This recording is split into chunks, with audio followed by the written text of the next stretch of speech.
Praise the lord. మహాదినము గూర్చి యోవేలు ప్రవచనం. నేను సర్వజనుల మీద నా ఆత్మను కుమ్మరింతును. మీ కుమారులను మీ కుమార్తెలను ప్రవచనములు చెప్పుదురు. మీ ముసలివారు కలలు కందురు. మీ యవ్వనులు దర్శనములు చూతురు. ఆ దినములో నేను పనివారి మీదను పనికత్తెల మీదను నా ఆత్మను కుమ్మరింతును. మరియు ఆకాశమందును భూమి అందును మహత్కార్యములను అనగా రక్తమును అగ్ని ధూపస్తంభములను కనపరచెదను.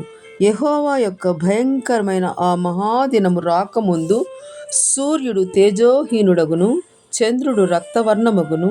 యెహోవా సెలవిచ్చినట్లు సియోను కొండ మీదను యెరూషలేములోను తప్పించుకొనిన వారందరూను శేషించిన వారిలో యెహోవా పిలుచువారు కనబడుదురు. ఆ దినమున యెహోవా నామమును బట్టి ఆయనకు ప్రార్థన చేయు వారందరూ రక్షింపబడుదురు. యోవేలు 2:28-32 వరకు.